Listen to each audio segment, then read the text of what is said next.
ಈಗ ನಟ ದರ್ಶನ್ನ ಪ್ರಕರಣಕ್ಕೆ ಬರ್ತೇನೆ. ನೀವು ಕೂಡ ಅದನ್ನ ಸೂಕ್ಷ್ಮವಾಗಿ ಗಮನಿಸ್ತಾ ಇದ್ದೀರಿ, ಅದರ ಆಳಾಗಲ ಎಲ್ಲವನ್ನೂ ಕೂಡ ತಿಳ್ಕೊಂಡಿರ್ತೀರಿ. ನನ್ನ ಮೊದಲ ಪ್ರಶ್ನೆ ಏನಪ್ಪಾ ಅಂದ್ರೆ, ಯಾಕೊಬ್ಬ ವ್ಯಕ್ತಿ ಈ ರೀತಿಯಾದಂಥ ನಡೆಯನ್ನ ಅನುಸರಿಸ್ತಾರೆ ಅಥವಾ ಯಾಕೆ ಅಂತ ಅಂದ್ರೆ, ಓರ್ವ ಪ್ರಸಿದ್ಧ ನಟ, ಬೇಕಾದಷ್ಟು ಅಭಿಮಾನಿಗಳು ಇರುವಂತಹ ನಟ, ಒಳ್ಳೆ ಹೆಸರಿದೆ, ಬೇಕಾದಷ್ಟು ಇನ್ಫ್ಲುಯೆನ್ಸ್ ಇದೆ, ಏನು ಬೇಡ ಜೀವನದಲ್ಲಿ ಅನ್ನುವಷ್ಟು ಎಲ್ಲವೂ ಕೂಡ ಸಿಕ್ಕಾಗಿತ್ತು. ಹೆಸರು, ಹಣ, ಅದ್ಭುತ ಜೀವನ, ಐಷಾರಾಮಿ ಜೀವನ ಎಲ್ಲವೂ. ಅಂತ ಒಬ್ಬ ವ್ಯಕ್ತಿಯಲ್ಲಿ ಇಂಥದ್ದೊಂದು ತಾಟ್ ಬರುತ್ತೆ, ಇಂಥದ್ದೊಂದು ಯೋಚನೆ ಬರುತ್ತೆ ಅಂದ್ರೆ ಅದನ್ನ ಊಹೆ ಮಾಡ್ಕೊಳ್ಳೋಕ್ಕೂ ಸಾಧ್ಯ ಆಗ್ತಿಲ್ಲ. ನೀವು ತುಂಬಾ ಜನರು ನೋಡ್ಬಿಟ್ಟಿದ್ದೀರಿ ಇಂಥವ್ರನ್ನ. ಯಾಕೆ ಅನ್ಸುತ್ತೆ ನಿಮಗೆ ಹೇಗೆ ಅಂತ ಒಂದು ಮನಸ್ಥಿತಿ ಬರೋಕ್ಕೆ ಸಾಧ್ಯ? ಈ ವಿಚಾರದಲ್ಲಿ ಮೊಟ್ಟ ಮೊದಲಿಗೆ ನಾನು ಬೆಂಗಳೂರು ನಗರದ ಪೊಲೀಸ್ ಕಮಿಷನರ್ ಶ್ರೀ ದಯಾನಂದ್ ಅವರನ್ನ, ಮತ್ತು ಗಿರೀಶ್ DCP, ಮತ್ತು ಚಂದನ್ ಕುಮಾರ್, ಮತ್ತು ಇನ್ಸ್ಪೆಕ್ಟರ್, ಸಬ್ ಇನ್ಸ್ಪೆಕ್ಟರ್ ಪೊಲೀಸರನ್ನು ಹೃತ್ಪೂರ್ವಕವಾಗಿ ನಾನು ಅಭಿನಂದಿಸ್ತೀನಿ. ಯಾಕೆಂದರೆ ನಾನು ಇವರು ಅರೆಸ್ಟ್ ಆಗುವಾಗ ನಾನು ಆಸ್ಟ್ರೇಲಿಯಾದಲ್ಲಿದ್ದೆ. ಅಲ್ಲಿ ಇರೋ 2-3 ಚಾನಲಲ್ಲಿ ನೋಡ್ತಾ ಇದ್ದೆ ರೆಗ್ಯುಲರ್ ಆಗಿ. ನನಗೂ ಆಶ್ಚರ್ಯ ಆಯಿತು ಈ ಕೇಸ್ ನೋಡಿ. ಆಮೇಲೆ ಅಗಿತಾ ಹೊರಗಡೆ ಬಂದಿದ್ದು ನೋಡಿ ಮೊಟ್ಟ ಮೊದಲ ಬಾರಿಗೆ ನನಗೆ ಪೊಲೀಸ್ ಇಲಾಖೆ ಮೇಲೆ ಭಾಳಷ್ಟು ಒಂದು ಪ್ರೌಡ್ ಆಯಿತು. ಯಾಕೆಂದರೆ ದರ್ಶನ್ಗಿರೋ ಒಂದು ಅಭಿಮಾನಿಗಳು, ಆಮೇಲೆ ರಾಜಕೀಯದ ಒಂದು ಬೆಂಬಲ, ಆಮೇಲೆ ಬಿಸ್ನೆಸ್ಮೆನ್ಸು, ಅವ್ರ ಘಟಾನುಘಟಿಗಳು ಎಲ್ಲ ಇದ್ದು ಪೊಲೀಸ್ ಇಲಾಖೆ ಇಷ್ಟು ಆಳ ಅಗಲಕ್ಕೆ ಹೋಗಿ ಇದನ್ನು ಡಿಟೆಕ್ಟ್ ಮಾಡ್ತಾ ಇದೆಯಲ್ಲ, ನನಗೆ ನಿಜಕ್ಕೂ ಈ ಕಾಲದಲ್ಲಿ ಅದು ಸೋಜಿಗವಾಗಿ ಕಾಣುತ್ತೆ. ಯಾಕೆಂದರೆ ಡೆಫಿನೆಟ್ಲಾಗಿ ಯಾವುದೇ ಕೇಸ್ನಲ್ಲಿ ಪ್ರೆಷರ್ ಇದ್ದೇ ಇರುತ್ತೆ. ಯಾಕೆಂದರೆ we are all working in a system. ಅದು ನಮ್ಮ ಕಾಲದಲ್ಲಿ ಸ್ವಲ್ಪ ಕಡಿಮೆ ಇತ್ತು. ರಾಜಕೀಯದ ಒತ್ತಡ ಪೊಲೀಸರ ಮೇಲೆ ಭಾಳ ಕಡಿಮೆ ಇತ್ತು. ಯಾಕೆಂದ್ರೆ ನಮ್ಮ ಪೋಸ್ಟಿಂಗ್ಸು ರಾಜಕೀಯದವ್ರ ಕೈಲಿ ಇರಲಿಲ್ಲ, ನಮ್ಮ ಪೊಲೀಸ್ ಅಧಿಕಾರಿಗಳ ಕೈಲಿ ಇದ್ದಿದ್ದು. ಮತ್ತು ಭಾಳ ಎಮಿನೆಂಟ್ ಪೊಲೀಸ್ ಆಫೀಸರ್ಸ್ ಇದ್ದರು. ಕಮಿಷನರ್ ತೊಗೊಳ್ಳಿ, DCP ತೊಗೊಳ್ಳಿ, ಅವರೆಲ್ಲ ಮಾಡೆಲ್ ಆಗಿದ್ದರು ನಮಗೆ. ಅಂಥದ್ರಲ್ಲಿ ನಾವು ಸ್ವತಂತ್ರವಾಗಿ ಕೆಲಸ ಮಾಡ್ತಿದ್ವಿ, ನಮಗೆ ಯಾರ್ದು ಅಡಚಣೆ ಇರ್ತಿರ್ಲಿಲ್ಲ. ಬಟ್ ಈಗ ಪ್ರೆಸೆಂಟ್ ಸಿಚುವೇಶನ್ ಟೋಟಲಿ ಚೇಂಜ್ ಆಗೋಗಿದೆ. ನಾನು ಹೇಳಬೇಕು ಅಂದರೆ ಪೊಲೀಸು ಪಾಲಿಟಿಕ್ಸ್ ಆಗಿಬಿಟ್ಟಿದೆ, ಪ್ರೆಸ್ಸು ಪೊಲೀಸ್ ಆಗಿಬಿಟ್ಟಿದೆ. ಭಾಳ ಆಶ್ಚರ್ಯ ಕಾಣ್ಬೋದು. ಯಾಕೆಂದರೆ ಪ್ರೆಸ್ ಇಲ್ಲದೇ ಇಷ್ಟೆಲ್ಲ ಹೊರಗಡೆ ಬರೋದಕ್ಕೂ ಸಾಧ್ಯವಿಲ್ಲ. ಮಾಧ್ಯಮ ಇಲ್ಲದೇ ಪೊಲೀಸರ ಕೆಲಸ ಮಾಧ್ಯಮ ಮಾಡ್ತಾ ಇದೆ ಅನಿಸುತ್ತೆ. ಅದರಿಂದ ಈ ಪೊಲೀಸ್ ಅಧಿಕಾರಿಗಳನ್ನ ನಾನು ಹೃತ್ಪೂರ್ವಕವಾಗಿ ಅಭಿನಂದನೆ ಮಾಡ್ತೀನಿ. ಮತ್ತು ಎರಡನೇ ಪ್ರಶ್ನೆ ನೀವು ಕೇಳಿದ್ರೆ, ಈ ದರ್ಶನ್ ಯಾಕೆ ಇದು ಮಾಡಿದರು ಅಂದರೆ, ನನಗೊಂದು ಸಿಂಪಲ್ಲಾಗಿ ಒಂದು ವಿಚಾರ ಯೋಚನೆ ಬರುತ್ತೆ. ಅದು ನಮ್ಮ ಶಿವರಾಮ್ ಕಾರಂತರ್ ಅವರು ಹೇಳಿದ್ದಾರೆ, ಬಾಳ್ವೆ ಇರುವುದು ಕಲೀಲಿಕ್ಕೆ, ಬದುಕಿರೋದು ಕಲೀಲಿಕ್ಕೆ. ಯಾಕೆಂದರೆ ನೀವು ಪ್ರತಿದಿನ ನೀವು ಕಲಿತಾ ಹೋಗ್ಬೇಕಾಗುತ್ತೆ. ಬೇರೆ ಬೇರೆ ಬೇರೆ ಬೇರೆ ಫೀಲ್ಡ್ನಲ್ಲಿ ನಿಮ್ಮ ಪ್ರೊಫೆಷನ್ ಇರ್ಬೋದು, ಬದುಕಿನ ಪಾಠ ಇರ್ಬೋದು, ನೀವು ಕಲಿತಾ ಇರಬೇಕು. ಬಾಳ್ವೆ ಇರೋದು ಕಲೀಲಿಕ್ಕೆ, ಕಲಿಕೆ ಇರೋದು ತಿದ್ದಿಕೊಳ್ಳೋದಕ್ಕೆ. ಈ ಕಲಿತಾ ಸಾಕಷ್ಟು ತಪ್ಪುಗಳು ಮಾಡ್ತೀವಿ ನಾವು. ಸಣ್ಣ ಪುಟ್ಟ ಗೊತ್ತಿಲ್ಲದೆ ತಪ್ಪು ಮಾಡ್ತೀವಲ್ಲ, ಅದನ್ನು ತಿದ್ದುಕೊಂಡು ಹೋಗ್ಬೇಕು. ಯಾರೂ ಪರಿಪೂರ್ಣರಲ್ಲ, ಯಾರೂ ತಪ್ಪು ಮಾಡಲ್ಲ ಅಂತ ಹೇಳೋಕ್ಕೆ ಆಗೋಲ್ಲ. ಭಿಕ್ಷೆಗಾರನೂ ಮಾಡ್ತಾನೆ, ಟಾಪ್ ಇವರು ಮಾಡ್ತಾರೆ. ತಪ್ಪು ಮಾಡೋದನ್ನು ತಿದ್ದುಕೊಂಡ್ಬಿಡ್ಬೇಕು, ತಿದ್ದುಕೊಂಡು ಅದಕ್ಕೆ ತೃಪ್ತಿ ಪಡಬೇಕು. ಯಾವ ತಪ್ಪನ್ನು ನಾನು ತಿದ್ದುಕೊಂಡು ಅದನ್ನು ತೃಪ್ತಿ ಪಟ್ಕೊಂಡು ಅದಕ್ಕೆ ಖುಷಿ ಪಡಬೇಕು, ಪುನಃ ಆ ತಪ್ಪನ್ನು ಮಾಡಬಾರ್ದು. ಹಾಗೆ ಬಾಳ್ವೆ ಅನ್ನೋದು ಬದುಕಿ ಬೆಳೆಯೋದಕ್ಕೆ ಅಂತ, ನಾವು ಬದುಕದೇ ಬೆಳೆಯೋದಕ್ಕೆ. ಈ ಫ್ರೇಝು ನನ್ನ ಪ್ರಕಾರ ದರ್ಶನ್ಗೆ ಭಾಳ ಒಂದು ಸೂಟ್ ಆಗುತ್ತೆ. ಯಾಕೆಂದರೆ ಅವರು ಅಚಾನಕ್ಕಾಗಿ, ನೋ ಡೌಟ್ ಅವ್ರ ತಂದೆ ಸಿನಿಮಾದಲ್ಲಿ ಇದ್ರೂ ಅಷ್ಟು ಸುಲಭವಾಗಿ ಚಿತ್ರರಂಗಕ್ಕೆ ಬರಲಿಲ್ಲ. ಅವರೂ ನಾನು ಭಾಳ ಫಾಲೋಅಪ್ ಮಾಡ್ತಾ ಇದ್ದೀನಿ. ಮತ್ತು ಕೆಲವು ಅವ್ರದ್ದು ಸಿನಿಮಾಗಳನ್ನ ಭಾಳ ಇಷ್ಟನೂ ಪಟ್ಟಿದ್ದೀನಿ. ಎಸ್ಪೆಷಲಿ ನನಗೆ ಇವಾಗ ಅದೇ ಆ ಕಣ್ ಕಾಣದೆ ಒಂದು ಸಿನಿಮಾ. ಹೌದು, ನನ್ನ ಪ್ರೀತಿಯ ರಾಮು. ನಾನು ಒಂದು 2-3 ಸರಿ ನೋಡಿದ್ದೀನಿ. ಯಾಕೆಂದರೆ ಅದನ್ನು ಮಲಯಾಳಮ್ಮು ನೋಡಿದ್ದೆ ನಾನು ಫಸ್ಟು ಒರಿಜಿನಲ್ ಮಲಯಾಳಮ್ಮ. ಅದರಲ್ಲೂ ಆ ಆ್ಯಕ್ಟ್ರು ಭಾಳ ಚೆನ್ನಾಗಿ ಮಾಡಿದ್ದ. ದರ್ಶನ್ ಮಾಡುವಾಗ ನಾನು ಆಗ ಅಷ್ಟು ಮಾಡ್ಲಿಕ್ಕೆ ಸಾಧ್ಯವಾ ಅಂತ ಯೋಚನೆ ಮಾಡಿದ್ದೆ. ನಾನು ಕೇಳ್ಪಟ್ಟೆ, ಅವರು ಬೆಂಗಳೂರಿಂದ ಮೈಸೂರಿಗೆ ಟ್ರೈನಲ್ಲಿ ಹೋಗ್ತಾ ಇದ್ರಂತೆ. ಒಬ್ರು ಯಾರೋ ಅಲ್ಲಿ ಕಣ್ ಕಾಣದೇ ಇರೋರು ಟ್ರೈನಲ್ಲಿ ಭಿಕ್ಷೆ ಬೇಡೋರಂತೆ. ಅವ್ರನ್ನ ಭಾಳ ಒಂದು ನಟನೆಯನ್ನು ಅವರು ಪರಕಾಯ ಪ್ರವೇಶ ಮಾಡಿ ಕಲಿತು ಮೇಲೆ ಬಂದಿದ್ದಾರೆ. Is not A accidental actor.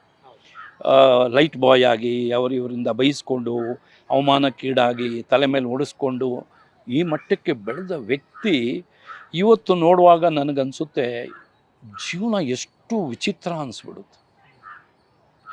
ಅದೇನೋ ಒಂದು ಇದೆ ಸೈಕಲ್ ಥರ, ಒಬ್ಬ ಕೆಳಗಡೆ ಇದ್ದವನು ಮೇಲೆ ಹೋಗ್ತಾನೆ, ಮೇಲ್ಗಡೆ ಇದ್ದವನು ಕೆಳಗಡೆ ಬರ್ತಾನೆ ಅನ್ನೋದು ಕೇಳ್ಪಟ್ಟಿದ್ದೆ. ಬಟ್ ಈಗ ಅದು ಸತ್ಯ ಅನಿಸುತ್ತೆ. ಅವ್ರಿಗಿದ್ದಿದ್ದು ಅಭಿಮಾನಿಗಳ ಸಂಘ ಇದು, ಮತ್ತು ಅವ್ರಿಗಿದ್ದಿದ್ದು ಒಂದು ಕನೆಕ್ಷನ್ಸು, ನಮ್ಮ ಪೊಲಿಟಿಕಲ್ಲೇ ಇರ್ಬೋದು, ಬಿಸ್ನೆಸ್ ಮ್ಯಾನ್ ಇರ್ಬೋದು, ಮತ್ತು ಅವರ ಅರ್ನಿಂಗು, ಮತ್ತು ಪ್ರಾಣಿಗಳ ಬಗ್ಗೆ, ಬಡವ್ರ ಬಗ್ಗೆ ಎಲ್ಲ ಇದ್ದು ಎಲ್ಲಿ ಅವರು ತಪ್ಪಾದಿಗೆ ಕಾಲಿಟ್ಟರು ಅಂತ ಅನಿಸ್ತಾ ಇದೆ. ನನಗೆ ಆಶ್ಚರ್ಯ ಆಗುತ್ತೆ. ನನ್ನ ಪ್ರಕಾರ ಸವಾಸ ದೋಷದಿಂದನೇ ಅವರು ಎಲ್ಲೋ ಒಂದು ಕಡೆ ಕಾರಲ್ಲಿ ಜಾರಿದ್ದಾರೆ ಅಂತ ಅನಿಸುತ್ತೆ. ಆಮೇಲೆ ಇದು ಅವರ ಕೃತ್ಯ. ಎರಡನೇದು ಪೊಲೀಸ್ನವ್ರು ನೋಡಿ, ಈಗ ಭಾಳಷ್ಟು ಜನರಿಗೆ ಎಷ್ಟು ಮುಗ್ಧರು ಅಂದರೆ ಪೊಲೀಸ್ ಕೆಲಸ ಇನ್ನೂ ಗೊತ್ತೇ ಆಗಿಲ್ಲ. ಅವರು ಈ ಸಿನಿಮಾದಲ್ಲಿ ನೋಡೋ ಪೊಲೀಸ್ನವರೇ ಹೀಗೆ ಡಿಟೆಕ್ಷನ್ ಮಾಡ್ತಾ ಇದ್ದಾರೇನೋ, ಇದೇ ಪೊಲೀಸ್ ಅಂತ ತಿಳ್ಕೊಂಡ್ಬಿಟ್ಟಿದ್ದಾರೆ. ಬಟ್ ಈಗ ಪೊಲೀಸು, ಎಸ್ಪೆಷಲಿ ನಮ್ಮ ಬ್ಯಾಂಗ್ಳೂರ್ ಸಿಟಿ ಪೊಲೀಸು ಟೆಕ್ನಾಲಜಿನೆಲ್ಲ ಭಯಂಕರ ಮುಂದುವರೆದು ಬಿಟ್ಟಿದೆ. ನಾನು ಸೇರಿದ್ದು 77ನೇ ಇಸ್ವಿಗೆ, ನಿವೃತ್ತಿಯಾಗಿದ್ದು 2012ರಲ್ಲಿ. 12ಕ್ಕೂ ಹೊತ್ತಿಗೆ ಸುಮಾರಾಗಿ ಟೆಕ್ನಾಲಜಿ ಬಂದಿತ್ತು. ಬಟ್ ಈಗಂತೂ ಒಂದು 10-12 ವರ್ಷದಲ್ಲಿ ಅನ್ಇಮ್ಯಾಜಿನೇಬಲ್. ಹೌದು, ನುಸುಳ್ಕೊಳ್ಳೋಕೆ ಸಾಧ್ಯನೇ ಆಗಲ್ಲ ಅಷ್ಟು ಸುಲಭಕ್ಕೆ. ಸಾಧ್ಯವೇ ಆಗಲ್ಲ. ಮತ್ತು ಕೋರ್ಟಿಗೆ ಕನ್ವಿನ್ಸ್ ಮಾಡೋಕ್ಕೆ ವಿಜುವಲ್ ಇರಲಿ, ಬೇರೆ ಟೆಕ್ನಾಲಜಿ ಇದು ರಿಪೋರ್ಟ್. ಈಗ ಫಾರ್ ಎಕ್ಸಾಂಪಲ್ ನೋಡಿ, ಈಗ ಅವರು ಶರ್ಟ್ ಹಾಕಿದಾರಲ್ಲ, ಅದ್ರಲ್ಲಿ ಬ್ಲಡ್ ಶೈನ್ ಇತ್ತು ಅಲ್ಲ, ಅಥವಾ ಶೂ ಹಾಕಿದ್ರು, ಅದ್ರಲ್ಲಿ ಬ್ಲಡ್ ಶೈನ್ ಇತ್ತು, ಆ DNA ಮ್ಯಾಚ್ ಆಗಿಬಿಡುತ್ತೆ ರೇಣುಕಾ ಸ್ವಾಮಿದು. ಬಟ್ ಆ ಶೂ ಮತ್ತು ಆ ಶರ್ಟು ದರ್ಶನ್ನೇ ಧರಿಸಿದ್ರು ಅನ್ನೋದಕ್ಕೆ ಲ್ಯೂಮಿನಸ್ ಟೆಸ್ಟ್ ಅಂತ ಒಂದಿದೆ. ಅದರಲ್ಲಿ ಈ ಇವ್ರದ್ದು DNA ರಿಪೋರ್ಟ್ ಬರುತ್ತೆ, ಯಾರ್ದು, ದರ್ಶನ್ದು, ಇವನ್ ಹೇರ್ಸ್, ಸ್ವೆಟ್. ಇದರಿಂದ ಪ್ರೂವ್ ಮಾಡ್ಬೋದು ನಾವು ದರ್ಶನ್ನೇ ಧರಿಸಿದ್ರು ಇದನ್ನು ಅಂತೇಳಿ. ಇದೆಲ್ಲ ಸಾಮಾನ್ಯ ಸಂಗತಿ ಅಲ್ಲ. ಆಮೇಲೆ ಆ ಎಕ್ಸ್ಪರ್ಟ್ಸ್ ಇದ್ದಾರಲ್ಲ, FSL ಎಕ್ಸ್ಪರ್ಟ್ಸ್ಗಳು, ಅವರು ಕೋರ್ಟಲ್ಲಿ ಜಡ್ಜ್ಗೆ ಕನ್ವಿನ್ಸ್ ಮಾಡ್ತಾರೆ ವಿತ್ ಡಾಕ್ಯುಮೆಂಟೇಷನ್ ಮತ್ತು ಅದನ್ನು ಎಕ್ಸ್ಪ್ಲೈನ್ ಮಾಡಿ. ಇವೆಲ್ಲ ನನ್ನ ಪ್ರಕಾರ ಮಾರಕವಾಗಿದೆ. ಹೌದು ಹೌದು ಸರ್, ನಾನು ಅದು ಕಾನೂನು ಪ್ರಕ್ರಿಯೆಗಳ ಬಗ್ಗೆ ಮಾತಾಡ್ತಾ ಹೋಗ್ತೀನಿ. ನೀವು ಸುದೀರ್ಘವಾದಂಥ ಜೀವನ ಕಂಡಂಥವ್ರು, ನಿಮ್ಮದೇ ರೀತಿಯಲ್ಲಿ ಲೈಫ್ ಸ್ಟೈಲ್ನ ಅಳವಡಿಸ್ಕೊಂಡಂಥವ್ರು, ಆ ಕಾರಣಕ್ಕಾಗಿ ನಾನು ಈ ಪ್ರಶ್ನೆ ಕೇಳ್ತಾ ಇದ್ದೀನಿ. ಈ ಚಾರ್ಜ್ ಶೀಟ್ ಆಧಾರದ ಮೇಲೆ ಒಬ್ಬ ವ್ಯಕ್ತಿನ ಕಿಡ್ನಾಪ್ ಮಾಡ್ಕೊಂಡು ಬರ್ತಾರೆ, ಮನಸ್ಸಿಗೆ ಬಂದಾಗ ಹೊಡಿತಾರೆ, ಕೊನೆಗೆ ಆತನ ಪ್ರಾಣ ತೆಗೆಯುವ ಹಂತಕ್ಕೆ ಬಂದುಬಿಡ್ತಾರೆ. ಆತ ಬೇಡ್ಕೊಳ್ತಿರುವಂಥ ಫೋಟೋಗೆ ನಾವೆಲ್ಲ ಗಮನಿಸ್ತಾ ಇದ್ರು. ಬೇಡ್ಕೊಂಡ್ರೂ ಕೂಡ ಬಿಡಲ್ಲ ಅಂದಾಗ ಅಂದರೆ ಮನುಷ್ಯನ ಮನಸ್ಥಿತಿ ಎಲ್ಲಿ ಬಂದಿರುತ್ತೆ ಅಂದರೆ, ನಾನೊಬ್ಬ ದೊಡ್ಡ ನಟ, ಇನ್ಫ್ಲುಯೆನ್ಸ್ ಇರುವಂಥ ನಟ, ಏನು ಮಾಡಿದ್ರು ನಡೆದು ಬಿಡುತ್ತೆ, ಈ ಕಾನೂನು ವ್ಯವಸ್ಥೆ ನಾನು ಹೇಗೆ ಬೇಕಾದರೂ ಬಚಾವಾಗ್ಬೋದು, ಹಣ ಒಂದು ಇದ್ದುಬಿಟ್ರೆ ನಾವಿಲ್ಲಿ ಏನು ಬೇಕಾದರೂ ಮಾಡಬಹುದು ಅನ್ನುವಂಥ ಮನಸ್ಥಿತಿಗೆ ಬಂದುಬಿಟ್ಟಿರ್ತಾರೆ. ಹೇಗೆ ಅಂತಂದರೆ, ನೀವು ಇಂಥ ಸೆಲೆಬ್ರಿಟಿಗಳನ್ನು, ಸಿನಿಮಾ ಅಂತಲೇ ಅಲ್ಲ, ರಾಜಕಾರಣಿಗಳನ್ನು, ದೊಡ್ಡ ದೊಡ್ಡ ರೌಡಿಗಳನ್ನು, ಇಂಥವ್ರೆಲ್ಲರನ್ನೂ ಕೂಡ ಕಂಡಂಥವ್ರು, ಸುದೀರ್ಘ ಬದುಕನ್ನು ನೋಡಿದಂಥವ್ರು, ಅಂದರೆ ಯಾವ ಹಂತಕ್ಕೆ ಬಂದಿರ್ತಾರೆ, ಯಾವ ಥರ ಯೋಚನೆ ಅದು? ನೋಡಿ, ನನಗೆ ಈ ವಿಚಾರದಲ್ಲಿ ನನ್ನ ಪರ್ಸನಲ್ ಆಗಿ ಒಂದು ಇದು ಹೇಳ್ತೀನಿ ನೋಡಿ. ನಾವುಗಳು ಬಹಳ ಕ್ರೂರವಾದ ಆರೋಪಿಗಳನ್ನು ಬಂಧಿಸಿದ್ದೀವಿ. ಬಹಳ ಕ್ರೂರತೆ ನೋಡಿ, ವೀರಪ್ಪನ ಇದರಲ್ಲಿ ಇರ್ಬೋದು, ಇಲ್ಲಿ ಬೆಂಗಳೂರು ಸಿಟಿಯಲ್ಲಿ ನಡೆದಿರೋ ಘಟನೆಗಳಿಂದ ಇರ್ಬೋದು. ಅದನ್ನು ನಾನು ಎಕ್ಸ್ಪ್ಲೈನ್ ಮಾಡೋಕ್ಕೆ ಹೋಗಲ್ಲ ಯಾವ್ಯಾವ ಕೇಸ್ ಅಂತೇಳಿ. ಕ್ರೂರತೆ ಅಂದರೆ ಒಬ್ಬ ಮನುಷ್ಯ ಇಷ್ಟು ಮೃಗೀಯವಾಗಿ ಕ್ರೈಮ್ ಮಾಡ್ತಾನ ಅನ್ನೋಷ್ಟು, ರೇಪ್ ಇರ್ಬೋದು, ಮಕ್ಕಳ ಕಿಡ್ನ್ಯಾಪಿಂಗ್ ಇರ್ಬೋದು, ಮಕ್ಕಳನ್ನ ಕಿಡ್ನ್ಯಾಪಿಂಗಲ್ಲಿ ಮರ್ಡರ್ ಮಾಡಿದಿರ್ಬೋದು. ಇದರಲ್ಲಿ ನಾವುಗಳು ಆ ಆರೋಪಿನ ಹಿಡಿದು ಎಲ್ಲ ನಮಗೆ ಕನ್ವಿನ್ಸ್ ಆದಮೇಲೆ, ಅಷ್ಟೊಂದು ಸಾಕ್ಷಿಗಳ ಸಮೇತ ನಾವು ಹಿಡಿದು ಅವನೇ ರೀಕನ್ಸ್ಟ್ರಕ್ಷನ್ ಆಫ್ ಕ್ರೈಮನ್ನು ಎಲ್ಲ ಹೇಳ್ತಾನೆ ಅವನು. ಸರ್ ಹೀಗಾಯಿತು, ಈಗ ಆವಾಗ ನಾವು ಸಿಟ್ಟಿನಲ್ಲಿ, ನನಗೆ ಸ್ವಲ್ಪ ಸಿಟ್ಟು ಜಾಸ್ತಿ, ನಾನು ಇದರಲ್ಲಿ ವಿಪರೀತ ಹೊಡಿತಾ ಇದ್ದೆ ರೌಡಿಗಳಿಗೆ, ವಿಪರೀತ ನಾನು ದಂಡಿಸ್ತಾ ಇದ್ದೆ ನೋಡಿ. ಆಗ ನನ್ನ ಜೊತೆ ನನ್ನ ಸಬ್ ಇನ್ಸ್ಪೆಕ್ಟರ್ ಇರ್ಬೋದು, ASIಗಳು ಇರ್ಬೋದು, ಅವರೆಲ್ಲ 25-30 ವರ್ಷ ಸರ್ವಿಸ್ ಆದವರು, ಹೆಡ್ ಕಾನ್ಸ್ಟೇಬಲ್ಸ್, ಅವ್ರು ಬಂದು ಮಧ್ಯ ತಡೀತಿದ್ರು, ಸರ್ ಹೊಡಿಬೇಡಿ ಬೇಡ ಅಂತ. ಅದು ನೋಡಿ, ನಮಗೂ ಆ ಒಂದು ವಿಷನ್ ಏನಿರುತ್ತೆ, ಇವನಿಷ್ಟು ಕ್ರೂರವಾಗಿ ಆ ಮಗುನ ಮರ್ಡ್ರ್ ಮಾಡಿಬಿಟ್ಟಿದ್ದಾನಲ್ಲ, ರೇಪ್ ಮಾಡಿ ಮರ್ಡ್ರ್ ಮಾಡಿದ್ದಾನಲ್ಲ, ಸಿಟ್ಟು. ಕೋರ್ಟ್ ಶಿಕ್ಷೆ ಆಗುತ್ತೆ ಇಲ್ವೋ, ಅಟ್ಲೀಸ್ಟ್ ಇವನಿಗೆ ಸ್ವಲ್ಪ ಏಟು ಹೊಡೆದು ಅವನಿಗೆ ಒಂದು ಮನಸ್ಸಿಗಾದರೂ ತಟ್ಟಬೇಕು ಅನ್ನೋ ಒಂದು ಇದರಿಂದ ಹೊಡಿತಿದ್ದು ಹೊರತು, ಅವನ್ನ ಹೊಡೆದು ಪ್ಲೆಜರೇ ಹೊಡಿತಿರ್ಲಿಲ್ಲ ನಾವು, ಅವ್ನು ಮಾಡಿರೋ ಕೃತ್ಯಕ್ಕೆ ಹೊಡಿತಾ ಇದ್ವಿ. ಇನ್ಫ್ಯಾಕ್ಟ್ ನಿಮ್ಗೆ ಹೇಳೋಕ್ಕೆ, ಈ ರೇಪ್ ಕೇಸ್ನಲ್ಲಿ ಆ ಕಾಲದಲ್ಲಿ ಸೆಂಟ್ರಲ್ ಜೈಲ್ ಇಲ್ಲಿತ್ತು, ಮಹಾರಾಣೀಸ್ ಕಾಲೇಜ್ ಹತ್ರ. ರೇಪ್ ಕೇಸು ಅರೆಸ್ಟ್ ಆಗಿ ಜೈಲಿಗೆ ಹೋದವನಿಗೆ ಅಲ್ಲಿ ಎಲ್ಲ ರೌಡಿಗಳು ಸೇರ್ಕೊಂಡು ಹೊಡಿತಿದ್ರು. ಹೊಡ್ತಾ ಅಂದ್ರೆ ಅಂತಿದ್ದ, ಬರೀ ರೇಪ್ ಕೇಸ್ನ ಅವ್ನಿಗೆ ಮಾತ್ರ. ಅದೇನೋ ಆಗಿನ ಟ್ರೆಂಡ್ ಹಂಗಿತ್ತು ಇವ್ರದ್ದು. ಆಗ ನೋಡಿ ನನ್ನ ಜೊತೆ ಇದ್ದ ಪೊಲೀಸ್ ಅಧಿಕಾರಿಗಳು, ನನ್ನ ಸಹಪಾಠಿಗಳು ನನ್ನನ್ನು ತಡೀತಿದ್ರು. ನನಗೆ ಇವತ್ತು ನೆನಪಿದೆ. ಅದು ಯಾವ ಮಟ್ಟಕ್ಕೆ ಹೋಗ್ತಿತ್ತೋ ಏನೋ, ಸರ್ ಸಾಕು ಸರ್, ಸಾಕು ಸರ್, ಇಷ್ಟೇ ಸಾಕು ಸರ್ ಅಂತ. ನೋಡಿ ಅದು ಇಲ್ಲಿ ಆಗಲಿಲ್ಲ. ಈಗ ಅಟ್ಲೀಸ್ಟ್ ಇವನಿಗೂ ಸಿಟ್ಟಿದ್ದಿರ್ಬೋದು ಅನ್ನೋ, ಯಾಕೆ ರೇಣುಕಾ ಸ್ವಾಮಿನೂ ಭಾಳ ಕೆಟ್ಟ ಕೆಲಸ ಮಾಡಿದ ಅಂತ ಅಂದ್ರೆ ಮೆಸೇಜ್ ಮಾಡಿದಾನೆ ಅಂತ. ಹೌದು, ಅಂಥವ್ರು ಅಂದ್ರೆ ಸರ್, ಈಗ ಅಂದ್ರೆ ನೀವೀಗ ಸೋಷಿಯಲ್ ಮೀಡಿಯಾದಲ್ಲಿ ಎಷ್ಟು ಆಕ್ಟಿವ್ ಇದ್ದಾರೋ ಅಲ್ಲ ಗೊತ್ತಿಲ್ಲ, ಬಟ್ ನಾ ಆ ಕಾರಣಕ್ಕೆ ನಿಮ್ಮ ಮಧ್ಯದಲ್ಲಿ ಒಂಚೂರು ಸೇರಿಸ್ತಾ ಇದ್ದೀನಿ. ಸೋಷಿಯಲ್ ಮೀಡಿಯಾ ಎಲ್ಲಿವರೆಗೂ ಬಂದು ಬಿಟ್ಟಿದೆ ಅಂದ್ರೆ, ಪ್ರತಿ ಹೆಣ್ಣು ಮಕ್ಕಳ ಆ ಮೆಸೆಂಜರ್ ಒಂದು ಬಾಕ್ಸ್ ಇರುತ್ತಲ್ಲ, ಅದು ಓಪನ್ ಮಾಡಿ ನೋಡಿದ್ರೆ ಇಂಥ ಮೆಸೇಜ್ ಇದ್ದೇ ಇರುತ್ತೆ. ರೇಣುಕಾ ಸ್ವಾಮಿ ರೀತಿ ವಿಕೃತ ಮನಸ್ಸಿನವರು ಅಥವಾ ಅಂಥವ್ರು ಬಹಳಷ್ಟು ಜನ ಇದ್ದಾರೆ, ತಡೆಯಕ್ಕೆ ಸಾಧ್ಯವೇ ಇಲ್ಲ. ಯಾಕಂದ್ರೆ ಸೋಷಿಯಲ್ ಮೀಡಿಯಾ ಲಂಗು ಲಗಾಮ್ ಹಾಕ್ಲಿಕ್ಕಾಗಲ್ಲ, ಅದು ಯಾವುದೋ ನಾವು ಆಧಾರ್ ಕಾರ್ಡಲ್ಲಿ ಇದು ಮಾಡಲ್ಲ, ಯಾರು ಏನು ಎತ್ತಂತ ಗೊತ್ತಾಗಲ್ಲ, ಅದು ಅವ್ರಿಗೊಂಥರ ಸ್ಯಾಟಿಸ್ಫ್ಯಾಕ್ಷನ್, ಹಿಂಗೊಂದು ಮೆಸೇಜ್ ಹಾಕಬೇಕು ಏನೋ ಒಂದು ಅಂತೇಳಿ. ಇಂಥವ್ರು ಬಹಳ ಜನ ಇದ್ದಾರೆ, ಅದು ನಾವು ಕಂಟ್ರೋಲ್ ಮಾಡೋಕ್ಕೆ ಸಾಧ್ಯನೇ ಆಗೋದಿಲ್ಲ. ಈತ ನೇರವಾಗಿ ಬಂದ ಹೆಣ್ಮಕ್ಳಿಗೆ ಕೆಟ್ಟದಾಗಿ ಇದು ಮಾಡಿಲ್ಲ ಅಥವಾ ಇನ್ನೇನೋ ಮಾಡಿಲ್ಲ, ಬರೀ ಮೆಸೇಜ್ ಹಾಕಿದ್ದು. ನಾನು ಆ ಕಾರಣಕ್ಕೆ ಒತ್ತೊತ್ತು ಕೇಳ್ತಾ ಇದ್ದಿದ್ದು, ಅಂದರೆ ಮೆಸೇಜ್ ಹಾಕದ ಅನ್ನೋ ಕಾರಣಕ್ಕೆ ಬುದ್ಧಿವಾದ ಹೇಳ್ಬೋದಿತ್ತು. ಅವರಿಗಿರುವಂಥ ಇನ್ಫ್ಲುಯೆನ್ಸಿಗೆ ಯಾರೋ ಒಬ್ರು ಪೊಲೀಸರಿಗೆ ಹೇಳಿದ್ರೆ ಅವ್ರು ಬೇಕಾದ ರೀತಿಯಲ್ಲಿ ಕ್ರಮ ತಗೊಳ್ತಿದ್ರು. ದರ್ಶನ್ ಹೇಳಿದ್ರು ಅನ್ನೋ ಕಾರಣಕ್ಕೆ ಸೀದಾ ಹೋಗಿ ಕೊಲೆನೇ ಮಾಡಿಬಿಡ್ತೀವಿ ಅಂದ್ರೆ ಎಲ್ಲಿವರೆಗೆ ಹೋಗ್ಬಿಡುತ್ತೆ ಈ ಪ್ರಪಂಚ? ಅಲ್ಲ, ಇದು ಏನಾಗಿದೆ, ಮನುಷ್ಯನ ಯಾವಾಗಲೂ ಅವನ ತಲೆ, ಅವನಿಗೆ ಹಣ ಬಂದಾಗ ಮತ್ತು ಯಶಸ್ಸು ಬಂದಾಗ ಭಾಳ ನಾಜೂಕಲ್ಲಿ ಇರಬೇಕು. ಎಸ್ಪೆಷಲಿ ಇವನ ಜೊತೆ ಇರೋ ಸಂಘ ಇದೆಯಲ್ಲ, ಅದು ಭಾಳ ಇಂಪಾರ್ಟೆಂಟ್, ಭಾಳ. ಈಗ ನೋಡಿ, ನೀವು ಈ ಕೇಸ್ನಲ್ಲಿ ನೋಡಿ, ಯಾರ್ಯಾರ ಇನ್ಫ್ಲೂಯೆನ್ಸಿಂದ ಎಲ್ಲರಿಗೂ ಹೋಗ್ಬಿಟ್ಟಿದೆ ಅಂತ ಹೇಳಿದ್ರೆ, ಇನ್ಫ್ಯಾಕ್ಟ್ ಇವರು ಅಲ್ಲಿ ಇದಕ್ಕೆ ಹೇಳಿದಾಗ ಚಿತ್ರದುರ್ಗಕ್ಕೆ ಆ ಮನುಷ್ಯ ಹೇಳ್ಬೇಕಾಯ್ತು, ಸರ್ ಇಲ್ಲೊಂದು ಕಂಪ್ಲೇಂಟ್ ಲಾಡ್ಜ್ ಮಾಡಿಬಿಟ್ಟು 4 ಹೊಡಿಸ್ಬಿಡೋಣ ಸರ್, ಸ್ಟೇಷನ್ ಹೊಡಿಸಿ, ಮನೆಯವ್ರನ್ನೂ ಕರೆಸಿ, ಅವ್ರ ಮಿಸಸ್ಸು ಅವ್ರ ತಂದೆ ತಾಯಿನೆಲ್ಲ ಕರೆಸಿ, ನಿನ್ನ ಮಗ ಏನು ಮಾಡ್ತೀನಿ ಎವಿಡೆನ್ಸ್ ಇದೆಯಲ್ಲ. ಅವನು ಅಷ್ಟು ಬುದ್ಧಿ ಉಪಯೋಗಿಸ್ಲಿಲ್ಲ ನೋಡಿ, ಅಲ್ವಾ? ಅದಕ್ಕೆ ಹೇಳೋದು, ಮನುಷ್ಯ ಇವತ್ತು ಈ ಒಂದು ನನಗೂ ಬೇಜಾರಾಗುತ್ತೆ. ನೀವು ಟಿ ವಿ ಆನ್ ಮಾಡಿದ್ರೆ ಇದು ಬರ್ತಾ ಇರುತ್ತೆ, ನಿಜ ಹೇಳಬೇಕು ಅಂತ ಹೇಳಿದ್ರೆ. ನನ್ನ ಪ್ರಕಾರ ಇದನ್ನು ಇಲ್ಲಿಗೆ ನಿಲ್ಲಿಸ್ಬಿಡೋದು ಒಂಥರ ಒಳ್ಳೆಯದು ಅಂತ ಅನಿಸುತ್ತೆ ನನಗೆ. ಬಟ್ ಎರಡನೇದು ಏನು ನೋಡಿ, ಇದು ಒಂದು ಸಾಮಾನ್ಯರಿಗೆ ಹೋಗಿ ಮುಟ್ಟಿ ಹೀಗಾದರೆ ಹೀಗಾಗುತ್ತಪ್ಪ ಅನ್ನೋ ಒಂದು ಅವರಿಗೆ ಭ್ರಮೆ ಲೋಕದಿಂದ ಹೊರಗಡೆ ಬರಬೇಕು, ಸತ್ಯ ಗೊತ್ತಾಗಬೇಕು. ನೋಡಿ, ಈಗ ಕೋಟ್ಯಾಂತರ ರೂಪಾಯಿ ಇರೋ ದರ್ಶನ್ಗೆ, ಮನುಷ್ಯನಿಗೆ ಏನಪ್ಪ, ನನ್ನ ಪ್ರಕಾರ ನಿಮಗೆ ಊಟ ಇಲ್ದಿದ್ರೂ ಪರವಾಗಿಲ್ಲ, ಅವನಿಗೆ ಸ್ವಾತಂತ್ರ್ಯ ಇರಬೇಕು, ಸ್ವಚ್ಛಂದವಾಗಿರಬೇಕು, ಫ್ರೀಡಮ್ ಇರಬೇಕು, ಇಂಡಿಪೆಂಡೆನ್ಸ್ ಇರಬೇಕು. ಈ ಫ್ರೀಡಮ್ಗೂ ಇಂಡಿಪೆಂಡೆನ್ಸ್ಗೂ ಡಿಫ್ರೆಂಟ್ ಇದೆ. ಈ ಫ್ರೀಡಮ್ಗೆ ಒಂದು ಲಿಮಿಟೇಷನ್ ಇರಬೇಕು. ಸ್ವಚ್ಛಂದನೂ ನಾನು ಬೆತ್ತಲೆ ಬೇಕಾದ್ರೆ ಹೋಗ್ತೀನಿ, ಎಲ್ಲಿ ಬೇಕಾದ್ರೆ ಏನು ಬೇಕಾದ್ರೆ ಮಾಡ್ತೀನಿ ಅನ್ನೋ ಸ್ವಚ್ಛಂದ ಇರಬಾರ್ದು. ಬಟ್ ಆದರೂ ಒಂದು ಡಿಗ್ನಿಫೈಡ್ ಸ್ವಚ್ಛಂದ ಇರಬೇಕು. ನನಗೆ ಗೊತ್ತಿತ್ತು, ಯಾರೋ ಒಂದು ಇವ್ರು ಹೇಳ್ತಿದ್ರು, ಜೈಲಿನಲ್ಲಿ ಅವ್ನು ರೌಡಿ ಇದ್ದಂತೆ. ಆಗ ಒಬ್ಬ ಭಿಕ್ಷೆ ಒಂದು ತಂದು ಹಾಕ್ಬಿಟ್ರಂತೆ, ಭಿಕ್ಷೆಕಾರನ್ನ. ಅವ್ನು ದಿವಸ ಈ ರೌಡಿ ಕಾಲು ಹಿಡ್ಕೊಳ್ಳೋದಂತೆ. ಸ್ವಾಮಿ ನನಗೆ ರಿಲೀಸ್ ಮಾಡಿಸಿ ಸ್ವಾಮಿ, ನಾನು ಇಲ್ಲಿ ಇರೋಕ್ಕಾಗಲ್ಲ ಅಂತ. ಅಂದರೆ ಅವ್ನು ರೌಡಿ ಹೇಳಿದ್ದು, ಸರ್ ಜೈಲ್ ಅನ್ನೋದು ಅದರಷ್ಟು ಪನಿಷ್ಮೆಂಟ್ ಇನ್ನೇನಿಲ್ಲ ಸರ್ ಜೀವನದಲ್ಲಿ. ಅಂದರೆ ನಿಮ್ಮ ಫ್ರೀಡಮ್ ಕರ್ಟೈಲ್ ಆಗಿಬಿಡುತ್ತೆ. ಇವತ್ತು ನಮಗೆಲ್ರಿಗೂ ಫ್ರೀ, ಈಗ ನಿಮಗೆ ವಾಕ್ ಸ್ವಾತಂತ್ರ್ಯ ಇದೆ, ಹಾಗಂತ ನೀವು ಏನೇನೋ ಮಾತಾಡೋಕ್ಕೂ ಹೋಗಬಾರ್ದು.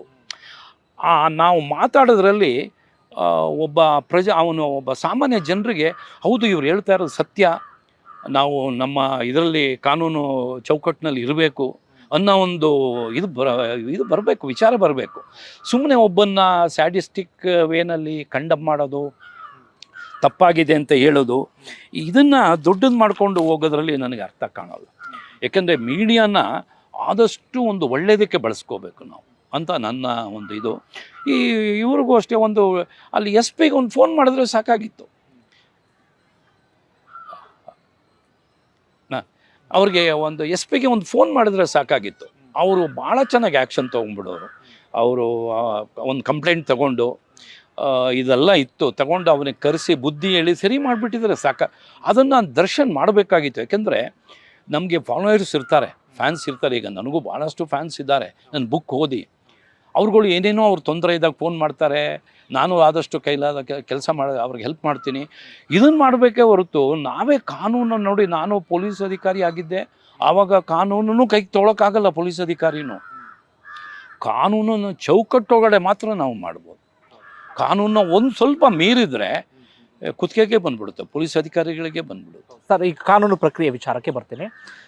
ನಟ ದರ್ಶನ್ ಆರಂಭದ ದಿನಗಳು ಏನೇನಾಯಿತು ನಿಮ್ಮೆಲ್ಲರಿಗೂ ಕೂಡ ಗೊತ್ತಿದೆ. ಅಂದರೆ ನಾನು ಕೇಳ್ತಿರೋ ಪ್ರಶ್ನೆ ಅಂದರೆ, ದರ್ಶನ್ಗಿರೋ ಇನ್ಫ್ಲುಯೆನ್ಸಿಗೆ, ದರ್ಶನ್ಗಿರೋ ಹಣಕ್ಕೆ, ಅಥವಾ ಆ ದೊಡ್ಡ ಸ್ಟಾರ್ ನಟ ಅನ್ನೋ ಆ ಇದಕ್ಕೆ ಈ ಪ್ರಕರಣದಿಂದ ತಪ್ಪಿಸ್ಕೊಳ್ಳೋ ಅವಕಾಶ ಇತ್ತಾ? ಪೊಲೀಸರು ಏನಾದರೂ ದಕ್ಷತೆ ತೋರದೇ ಇದ್ದಿದ್ರೆ, ಪೊಲೀಸರು ತೀರಾ ಆಳಕ್ಕೆ ಇಳಿದೇ ಇದ್ರೆ ತಪ್ಪಿಸ್ಕೊಳ್ಳೋ ಅವಕಾಶ ಇತ್ತಾ? ಅಂದರೆ ಪೊಲೀಸರಿಗೆ ಎಷ್ಟು ಸವಾಲಾಗಿತ್ತು ಇದು? ನೋಡಿ, ಇದು ಭಾಳ ಒಳ್ಳೆ ಪ್ರಶ್ನೆ ನೀವು ಕೇಳಿದ್ದು.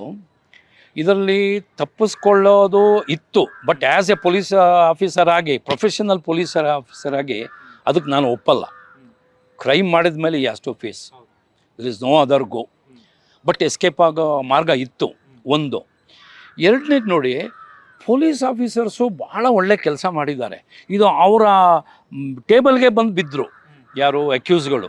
ಬಾಡಿ ಸಿಕ್ತು, ಬಾಡಿ ಯಾರ್ದು ಗೊತ್ತಿರಲಿಲ್ಲ, ಅವರೇ ಸರೆಂಡರ್ ಬಂದು ಸರೆಂಡರ್ ಆಗಿಬಿಟ್ರಲ್ಲ. ಬಟ್ ಒಂದು, ಪೊಲೀಸ್ ಅಧಿಕಾರಿಗಳು ಭಾಳ ದಕ್ಷತೆಯಲ್ಲಿ ಕೆಲಸ ಮಾಡಿದ್ದಾರೆ. ಬಟ್ ಎರಡನೇದು, ಈ ಈ ಇದಿದೆಯಲ್ಲ ಏನು technology as force the police officers to go head like this only. ಅವ್ರೇನಾದ್ರು ಒಂದು ಸ್ವಲ್ಪ ಹೆಚ್ಚು ಕಮ್ಮಿ ಮಾಡಿಬಿಟ್ಟಿದ್ರೆ ನನ್ನ ಪ್ರಕಾರ ಸರ್ಕಾರಕ್ಕೂ ಕೆಟ್ಟ ಹೆಸರು ಬರೋದು, ಗೌರ್ಮೆಂಟು ಬಿದ್ದು ಹೋಗೋದು. ಬೇಕಿದ್ರೆ ಪೊಲೀಸ್ ಅಧಿಕಾರಿಗಳು ಭಾಳ ಕೆಟ್ಟ ಹೆಸರು ಬರೋದು. ನೋಡಿ, ಉದಾಹರಣೆಯಾಗಿ ಇತ್ತೀಚೆಗೆ ಕಲ್ಕಟ್ಟಾದಲ್ಲಿ ಒಂದು ಪ್ರಕರಣದ್ದು ರೇಪ್ ಆ್ಯಂಡ್ ಮರ್ಡರ್ ಆಯಿತು. ನೋಡಿ, ಅವ್ರದ್ದು ಎಷ್ಟು ತಿರುಚಿದ್ದಾರೆ ಆ ಕೇಸನ್ನು ಅಂತ ಹೇಳಿದರೆ, ನಾನು ಅದನ್ನು ಭಾಳ ಕ್ಲೋಸ್ ಆಗಿ ಫಾಲೋಅಪ್ ಮಾಡ್ತಾ ಇದ್ದೀನಿ. ಒಂದು ಕೃತ್ಯ ನಡೆದಿದ್ದು ಅರ್ಲಿ ಮಾರ್ನಿಂಗ್ 3:30, 4ಗೇನೋ ಆಗಿದೆ. ಹಾಗೆ 10 ಗಂಟೆಗೆ ಪೇರೆಂಟ್ಸ್ಗೆ ಇನ್ಫಾರ್ಮ್ ಮಾಡ್ತಾರೆ. ಏನಂತ ಇನ್ಫಾರ್ಮ್ ಮಾಡ್ತಾರೆ? ಶಿ ಕಮಿಟೆಡ್ ಸೂಸೈಡ್ ಅಂತಾರೆ. ಆಮೇಲೆ ನಮ್ಮಲ್ಲಿ ನೋಡಿ, ರೇಪ್ ಆಗಿ ಮರ್ಡರ್ ಆದಮೇಲೆ ಅಲ್ಲಿಯ ಪ್ರಿನ್ಸಿಪಲ್ ಇಮಿಡಿಯೇಟ್ ಪೊಲೀಸಿಗೆ ಹೇಳಿ, ಪೊಲೀಸ್ ಬಂದು ನೋಡಿ ಅವ್ರದ್ದು ಅಥವಾ ಯಾರ ಜೊತೆಲಿದ್ದವ್ರದ್ದು ಯಾರ್ದೋ ಒಂದು ಕಂಪ್ಲೇಂಟ್ ತೊಗೊಂಡು FIR ತಕ್ಷಣ ಆಗಬೇಕಾಗಿತ್ತು. ಫಾರ್ ಎಕ್ಸಾಂಪಲ್ ನೋಡಿ, ಕೋರ್ಟ್ನಲ್ಲಿ ಒಂದು ಕೃತ್ಯ ರಿಪೋರ್ಟ್ ಆಗಿ ಎಷ್ಟು ಬೇಗ FIR ಆಗಿದೆಯಲ್ಲ, ಅದು ಭಾಳ it place very important role. If delay in FIR definitely spoil the case. ಆ ಡಿಲೇ ಇನ್ FIR ಈ ಪೊಲೀಸ್ ಅಧಿಕಾರಿನ ಕೋರ್ಟ್ ಕನ್ವಿನ್ಸ್ ಮಾಡಬೇಕು, ಯಾಕೆ ಡಿಲೇ ಆಯಿತು FIR ಅಂತೇಳಿ. ನೋಡಿ, ಅದನ್ನು FIR ಹಾಕಿ ಇಮ್ಮಿಡಿಯೇಟ್ ಮ್ಯಾಜಿಸ್ಟ್ರೇಟ್ ರಜಾ ಇದ್ರೆ ಅವ್ರ ಮನೆ ಕಳಿಸ್ಬೇಕು, ಇಲ್ಲ ಕೋರ್ಟಿಗೆ ಕಳಿಸಿ ಅವ್ರದ್ದು sign and date and time ಹಾಕಬೇಕಲ್ಲಿ. ಇವ್ರು ಎಷ್ಟು ಗಂಟೆಗೆ ಕೇಸ್ ರಿಜಿಸ್ಟರ್ ಮಾಡಿದ್ದು ಮತ್ತು ಆ FIR ಎಷ್ಟು ಗಂಟೆಗೆ ಕೋರ್ಟಿಗೆ ಮುಟ್ಟಿದೆ ಅನ್ನೋದು ಭಾಳ ಇಟ್ ಪ್ಲೇಸ್, ಇದೆಲ್ಲ ತನಿಖೆಯಲ್ಲಿ ಸ್ಟಾರ್ಟ್ ಆಗೋದೇ ಆವಾಗಲೇ ಅದೇನೆ. It place A very important role. ಅಲ್ಲಿ ನೋಡಿ, ರೇಪ್ ಆಗಿ ಮರ್ಡರ್ ಆಗಿ brutally she has been murdered. ಆದರೂ ಅವರು 174C ಅಂತ ಸಿ ಮಾಡಿದ್ದಾರೆ ಏನು ಗೊತ್ತಿಲ್ಲ. 174 CRPC ಅಂದರೆ ಅನ್ಯಾಚುರಲ್ ಡೆತ್, UDR ಅಂತೀವಿ ನಾವು, ಅಸ್ವಾಭಾವಿಕ ಮರಣ ಅಂತೇಳಿ. ಅಂದರೆ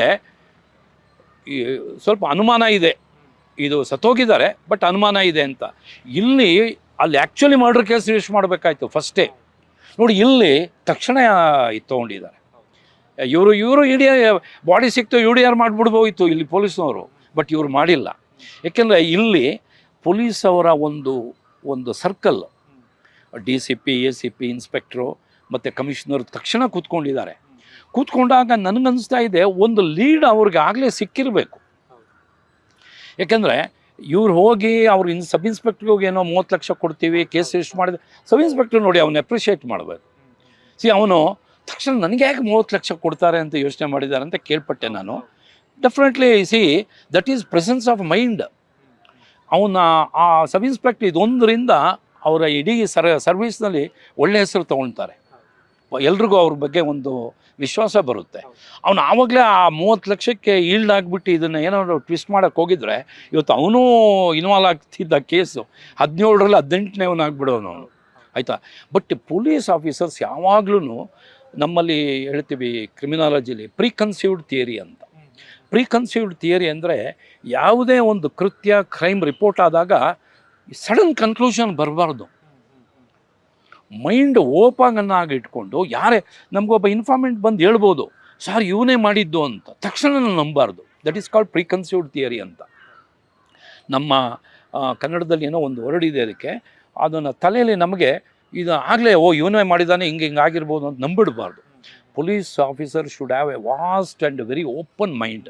ಪೂರ್ವಗ್ರಹ ಪೀಡಿತರಾಗಿರಬಾರ್ದು. ಎಷ್ಟೋ ಜನ ನೋಡಿ, ಎಷ್ಟೋ ಕೇಸ್ಗಳಲ್ಲಿ ಅದಾಗೆ ಕೊನೆಗೆ ಬಿ ರಿಪೋರ್ಟ್ ಆಗಿ ಪುನಃ ಓಪನಿಂಗ್ ಆಗಿ ಬೇರೆ, ಅದಕ್ಕೆ ಸಿ ಬಿ ಐಗೆ ಹೋಗ್ಬೇಕು. ನೋಡಿ, ಫಾರ್ ಎಕ್ಸಾಂಪಲ್ ಈ ಕೇಸು ಸಿ ಬಿ ಐಗೆ ಯಾಕೆ ಹೋಗಲಿಲ್ಲ ಅಂತ ಯೋಚನೆ ಮಾಡಿ ಒಂದು ನಿಮಿಷ.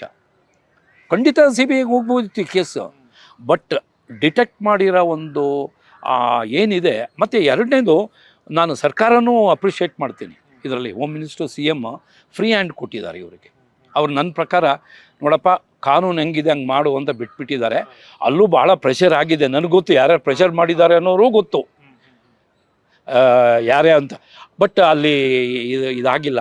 ಅದರಿಂದ ನಾನು ಬೆಂಗಳೂರು ಸಿಟಿ ಮತ್ತು ಕರ್ನಾಟಕ ಪೊಲೀಸ್ನ ಅಪ್ರಿಷಿಯೇಟ್ ಮಾಡೋಕ್ಕೆ ಇಷ್ಟಪಡ್ತೀನಿ. ಅಂದರೆ ನಿಮ್ಮ ಪೊಲೀಸರ ದಕ್ಷತೆ ಗೊತ್ತಾಗಲಿ ಅನ್ನೋ ಕಾರಣಕ್ಕೆ ಈ ಪ್ರಶ್ನೆ ನಿಮಗೆ ಕೇಳಿದೆ. ಜೊತೆಗೆ ಅಂದರೆ ನೀವು ಹೇಳಿದ್ದೆಲ್ಲ ನಾನು ಕೇಳಿಸ್ಕೊಳ್ತಿದ್ದಾಗ, ಈ ಪ್ರಕರಣ ನೋಡಿದಾಗ ತೀರಾ ಈ ಪ್ರಕರಣ ತಿರ್ಚೋದಕ್ಕೂ ಅವಕಾಶ ಇರಲಿಲ್ಲ, ಅಥವಾ ತೀರಾ ಆ ಗ್ಯಾಂಗಿಗೆ ತಪ್ಪಿಸ್ಕೊಳ್ಳೋಕ್ಕೂ ಅವಕಾಶ ಇರಲಿಲ್ಲ, ಯಾಕಂದರೆ ಬೇಕಾದಷ್ಟು ಲೀಡ್ಗಳು ಸಿಗ್ತಾ ಇದ್ವು. ನೋಡಿ, ಇದು ನನ್ನ ಪ್ರಕಾರ ಫಸ್ಟ್ ಆಫ್ ಆಲ್ ಮರ್ಡರ್ ಮಾಡಿದ್ದೇ ಬೇಜವಾಬ್ದಾರಿತನದಲ್ಲಿ, ಡಿಸ್ಪೋಸಲ್ ಮಾಡಿದ್ದು ಇನ್ನೊಂದು ಬೇಜವಾಬ್ದಾರಿತನ, ಆಮೇಲೆ ಅದನ್ನು ಮುಚ್ಚಾಕಕ್ಕೆ ಹೋಗಿದ್ದು ಬೇಜವಾಬ್ದಾರಿ. ಇದು ಏನಾಗಿದೆ ನೋಡಿ ಸುಬ್ರಹ್ಮಣ್ಯಂ, ಜೀವನದಲ್ಲಿ ಈ ಸಿನಿಮಾ ಸೆಲೆಬ್ರಿಟೀಸ್ ಯಾರು ಇರ್ತಾರಲ್ಲ, ನನ್ನ ಪ್ರಕಾರ ಏನು ಅವರು ತಪ್ಪು ತಿಳ್ಕೊಬಾರ್ದು. ಅವರೆಲ್ಲ ಅವ್ರಿಗೆ ಸಿನಿಮಾಗಳಲ್ಲಿ ಸ್ಕ್ರಿಪ್ಟ್ ಅನ್ನೋದು ಬರೆದ್ಬಿಟ್ಟಿರ್ತಾರೆ. ಏನು ಹೇಳೋದು ಸ್ಕ್ರಿಪ್ಟ್ ಅಂತ? ಸ್ಕ್ರಿಪ್ಟ್, ಹೌದು, ಸ್ಕ್ರಿಪ್ಟ್ ಬರೆದ್ಬಿಟ್ಟಿರ್ತಾರೆ. ಡೈಲಾಗ್, ಈಗ ನೋಡಿ, ಅವನೊಂದು ಡೈಲಾಗ್ ಹೇಳಿದ ತಕ್ಷಣ ಎಲ್ಲ ವಿಷಲ್ ಆಗ್ತಾರೆ. ಆ್ಯಕ್ಚುಲಿ ಆ ಡೈಲಾಗನ್ನು ಯಾರೋ ಒಬ್ಬ ಪುಣ್ಯಾತ್ಮ ಬರೆದಿರ್ತಾನೆ, ಅವನ ಹೆಸರೇ ಮುಂದಕ್ಕೆ ಬರಲ್ಲ, ಅವ್ನು ಗೊತ್ತು ಮಾಡಲ್ಲ. ಹಾಡು, ಲಿರಿಕ್ಸ್ ಒಬ್ಬ ಬರೀತಾನೆ, ಟ್ಯೂನ್ ಒಬ್ಬ ಮಾಡ್ತಾನೆ, ಮ್ಯೂಸಿಕ್ ಒಬ್ಬ ಮಾಡ್ತಾನೆ, ಹಾಡೊಬ್ಬ ಹೇಳ್ತಾನೆ. ಅಷ್ಟು ಜನ ಸೇರಿದ ಮೇಲೆ ಹಾಡು ಬರುತ್ತೆ. ಬಟ್ ಅದು ಬರೋದು ಯಾರೋ ಹೀರೋ ಬಾಯಿಂದ ಬರೋದ್ರಿಂದ ನಾವು ಹೀರೋನ ಇವತ್ತು ರಾಜೇಶ್ ಖನ್ನಾ, ಅಮಿತಾಬ್ ಬಚ್ಚನ್ ಹೊಗಳ್ತೀವಿ. ಬಟ್ ಪುಣ್ಯಾತ್ಮರು ಬರೆದವ್ರು ಯಾರೋ ಸ್ಕ್ರಿಪ್ಟು ಮ್ಯೂಸಿಕ್ ಮಾಡೋದು, ಬಟ್ ಅದನ್ನ ನಾವೇನು ಮಾಡ್ತೀವಿ, ಇಲ್ಲಿ ಕೊಟ್ಬಿಡ್ತೀವಿ ಆ ಇಂಪಾರ್ಟೆನ್ಸ್. ಸೊ ಹಾಗೆ ಇಲ್ಲೇನಾಗಿದೆ, ಸಿನಿಮಾ ಆ್ಯಕ್ಟ್ರ್ ಆಗಿರೋದ್ರಿಂದ ಅವರು ಈ ಸ್ಕ್ರಿಪ್ಟು ಎಲ್ಲ ಡೈರೆಕ್ಟ್ರ್ ಬರೀತಿದ್ರಲ್ಲ, ಆ ಟೈಪೇ ಅನ್ಕೊಂಡ್ಬಿಟ್ಟಿದ್ದಾರೆ. ಬಟ್ ನಿಜ ಜೀವನದ ಸ್ಕ್ರಿಪ್ಟೇ ಬೇರೆ. ಈಗ ನಮ್ಮ ಜೀವನದ್ದು ನಿಮ್ಮ ಜೀವನದ್ದು ಸ್ಕ್ರಿಪ್ಟ್ ಇದೆಯಲ್ಲ, ಅದು ನಾವೇ ಬರ್ಕೊಂಡು ಹೋಗ್ತಾ ಇರೋದು. ನಮ್ಮ ಸ್ಕ್ರಿಪ್ಟ್ ಎಲ್ಲ ಒಂದು ಸ್ವಲ್ಪ ಮಿಸ್ಟೇಕಾರ ನಾಳೆ ನಾವು ಕೆಟ್ಟ ಹೆಸರು ತೊಗೊಳ್ಬೋದು ಅಲ್ವಾ. ಬಟ್ ಅವರು ಆ ವಿಚಾರನ ಅವ್ರು ಏನು, ಆಮೇಲೆ ಇನ್ನೊಂದು ಏನು ನನಗನ್ಸುತ್ತೆ ನೋಡಿ, ಅವನು ಬಡಪಾಯಿ ಪಾಪ ಅವ್ನು ನೋಡಿದ್ರೆ ಒಳ್ಳೆ ಸಣ್ಕಲಕ್ಕೆ ಇದ್ದೇನೆ. ಇವ್ರುಗಳು 16-17 ಜನ ಹೊಡೆಯೋಂಥ ಅವಶ್ಯಕತೆಯೇ ಇರಲಿಲ್ಲ. ಫಸ್ಟ್ ಆಫ್ ಆಲ್ ಅವ್ನು ಕರ್ಕೊಂಬರೋದೇ ಅವಶ್ಯಕತೆ ಇರಲಿಲ್ಲ. ಇವತ್ತು ಟೆಕ್ನಾಲಜಿ ಎಷ್ಟು ಇದಿದೆ ಅಂದರೆ, ಫೇಸ್ ಟೈಮಲ್ಲೇ ಮಾತಾಡ್ಬೋಯಿತ್ತು ಡಿ ಸಿ ಪಿಗೆ, ಸರ್ ಇದು ಸ್ವಲ್ಪ ಪ್ರೈವೇಟ್ ಇದು, ನಮ್ಮ ಕ್ಲೋಸ್ ಫ್ರೆಂಡಿಗೆ ಹಿಂಗೆ ಮಾಡ್ತಾ ಇದ್ದಾನೆ ನೋಡಿ. ಯಾಕೆಂದರೆ ಅಲ್ಲಿ ನೋಡಿ, ಅದರಲ್ಲಿ ನಾನು ಒಂದು ನೋಡಿದೆ, ಒಂದು ಇದರಲ್ಲಿ ಇವರು ಈ ಪವಿತ್ರ ಗೌಡ, ಇನ್ನೊಬ್ಬ ಅದೇ ಅವರ ಇವನು ಯಾರು, ಪವನ್ ಸಹಾಯಕ, ಪವಿತ್ರ ಗೌಡ ಅವರ ಥರದಲ್ಲಿ ಅವನಿಗೆ ಮೆಸೇಜ್ ಕಳಿಸ್ತಾರೆ. ಆಗ ಅವನೇನು ಹೇಳ್ತಾನೆ, ನನಗೆ ಇವತ್ತು ಕೋರ್ಟ್ ಇದೆ ಅಂತ ಹೇಳ್ತಾನೆ. ಈಗ ನೀವು ವೆರಿಫೈ ಮಾಡ್ಬೋದು ಅವತ್ತು ಕೋರ್ಟ್ ಇತ್ತ ಅವನಿಗೆ ಅಂತ. 11 ಗಂಟೆಯಿಂದ 12:30ವರೆಗೆ ನನಗೆ ಕಾಲ್ ಮಾಡಬೇಡ, ನಾನು ಕೋರ್ಟ್ ಇದೆ ಅಂತ ಹೇಳ್ತಾನೆ. ಸಿ, ಅವನು ಎಷ್ಟು ಪಾಪ ಮುಗ್ಧ ಅಲ್ಲ, ಮೂರ್ಖ ಅಂತ ಹೇಳಿದ್ರೆ ನನಗೆ ಆಶ್ಚರ್ಯ ಆಗುತ್ತೆ. ಅವನಿಗೆ ಈ ಪವಿತ್ರ ಗೌಡನೇ ಮಾತಾಡ್ತಿದ್ದ ಮೆಸೇಜ್ ಕಳಿಸ್ತಾನೆ ಅನ್ನೋಷ್ಟು ಭ್ರಮೆಗೆ ಬಂದಿದ್ದಾನಲ್ಲ, ಎಂಥ ಮೂರ್ಖ ಹೌದು, ಅದನ್ನೇ ಹೇಳಿದ್ ಸರ್. ನಾವು ಸೋಷಿಯಲ್ ಮೀಡಿಯಾ ಇದೆಯಲ್ಲ, ಈಗ ಇಂಥವ್ರು ನಮ್ಮ ನಡುವೆ ಬಹಳ ಇದ್ದಾರೆ. ಅವ್ರಿಗೆ ಅವ್ರನ್ನ ಮೀಟ್ ಆಗಬೇಕು, ಅವ್ರ ಜೊತೆಗೆ ಹೋಗಬೇಕು ಆಸೆ ಇರುತ್ತೋ ಇಲ್ಲೋ ಗೊತ್ತಿಲ್ಲ, ಏನೋ ಹಿಂಗೊಂದು ಮೆಸೇಜ್ ಮಾಡಬೇಕು, ಅವ್ರು ನಮಗೆ ರಿಪ್ಲೈ ಮಾಡಿಬಿಟ್ರೆ ಅದರಲ್ಲಿ ಒಂದೇನೋ ಬೇರೆ ಥರ ಅವರಿಗೆ ಆ ಥರ ಕಾಮೆಂಟ್ಸ್ ನೋಡ್ತೀನಿ ನೋಡಿ. ಅವ್ರಿಗೆ ಮೆಚುರಿಟಿ ಇರೋದಿಲ್ಲ. ಅವ್ರಿಗೇನಾಗುತ್ತೆ, ಅದನ್ನು ಈಗ ನಾನು ಮಾತಾಡ್ತಿರೋದು ನೋಡಿದ ತಕ್ಷಣ ಕೆಲವ್ರಿಗೆ ಪಾಸಿಟಿವ್ ಥಿಂಕಿಂಗ್ ಬರ್ಬೋದು, most of the people will get negative thinking. ಅದು ಒಂದು ಹ್ಯೂಮನ್ ಟೆಂಡೆನ್ಸಿ. ಅದನ್ನು ನಾವು, ನನ್ನ ಪ್ರಕಾರ ನಾನು ಕಾಮೆಂಟ್ಸ್ ಓದೋಕ್ಕೆ ಹೋಗಲ್ಲ, ಎಲ್ಲೋ ಒಂದೊಂದು ಸರಿ ನೋಡ್ಬಿಡ್ತೀನಿ ಬೈ ಆಕ್ಸಿಡೆಂಟ್ಲಿ. ಏಕೆಂದರೆ ಕಾಮೆಂಟ್ಸ್ ನೋಡಿದ್ರೆ ಪಾಸಿಟಿವ್ ಆಗಿರೋ ಬರೆದ್ರೆ ಪರವಾಗಿಲ್ಲ, ನೆಗೆಟಿವ್ ಬರೆದ್ರೆ ಮನಸ್ಸಿಗೆ ಏನೋ ಸ್ವಲ್ಪ ಕಸಿವಿಸಿ ಆಗುತ್ತೆ. ಬಟ್ ನಾವು ಮಾತಾಡೋದು ಸುಳ್ಳು ಮಾತಾಡಲ್ಲ, ಇರೋದನ್ನೇ ಮಾತಾಡ್ತಿದ್ದೀವಿ. ಈಗ ಇನ್ಸಿಡೆಂಟ್ ಆಗೋಗಿದೆ, ಆಗಬಾರ್ದಿದ್ದಂಥ ಘಟನೆ ಪಾಪ ಎಂತ ದರ್ಶನ್ ಜೀವನದಲ್ಲಿ ಆಗೋಗ್ಬಿಟ್ಟಿದೆ.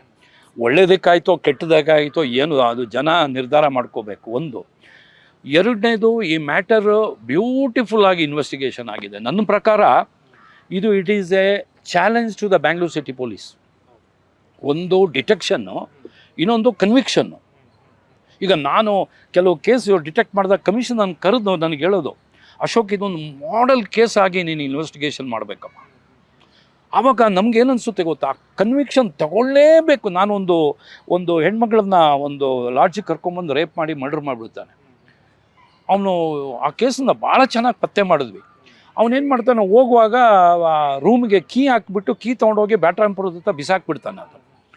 ಆಮೇಲೆ ನಾನು ಪತ್ತೆ ಮಾಡಿದೆ ಅಂತ ಎಷ್ಟು ಚೆನ್ನಾಗಿ ಪತ್ತೆ ಮಾಡಿದ್ವಿ ಆ ಕೇಸನ್ನು ಅಂತ ಹೇಳಿದ್ರೆ, ಅವನ ಮುಖ ಬರ್ಸಿದ್ವಿ ನಾವು. ಅಲ್ಲಿ ರೂಮ್ ಬಾಯ್ಸ್ ಇರ್ತಾರಲ್ಲ, ಅವನ ಮುಖದಲ್ಲಿ ಒಂದು ಬಟರ್ಫ್ಲೈ ಸ್ಕ್ಯಾರ್ ಅಂತ ಒಂದು ಬ್ಲ್ಯಾಕ್ ಮಚ್ಚೆ ಹೀಗೆ ಬಂದು ರೆಕ್ಕೆ ಥರ ಆಗಿ ಬಟರ್ಫ್ಲೈ ಥರ ಫೇಸಲ್ಲಿದೆ, ಅದನ್ನು ಬರೆದಿದ್ವಿ. ಆಮೇಲೆ ಅವನೊಂದು 2 ಫೋನ್ ಮಾಡಿದ್ದ, ಆ ಲ್ಯಾಂಡ್ ಫೋನು.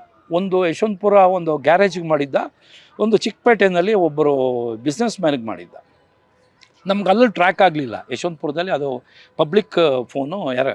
ಇದು ಚಿಕ್ಕಪೇಟೆದು ಮಾತ್ರ ನಮಗೆ ಟ್ರ್ಯಾಕ್ ಆಯಿತು. ನಾವು ಹೋಗಿ ಅವ್ನು ಮಾತಾಡಿಸಿ ಅವನಿಗೆ ನನಗೆ ಗೊತ್ತಿತ್ತು ಅಷ್ಟೊತ್ತಿಗೆ. ಇನ್ನು ಹೋಗಿದ ತಕ್ಷಣ ಓನರ್ ನನ್ನ ನೋಡಿದ ತಕ್ಷಣ ನಾನು ಹೇಳಿದೆ, ನಿನ್ನೆ ನಿಮ್ಗೆ ಇಷ್ಟು ಗಂಟೆಗೆ ಒಂದು ಫೋನ್ ಬಂತಲ್ಲ ಯಾರ್ದು. ಅವ್ನು ಥಿಂಕ್ ಮಾಡ್ತಾ ಇದ್ದ.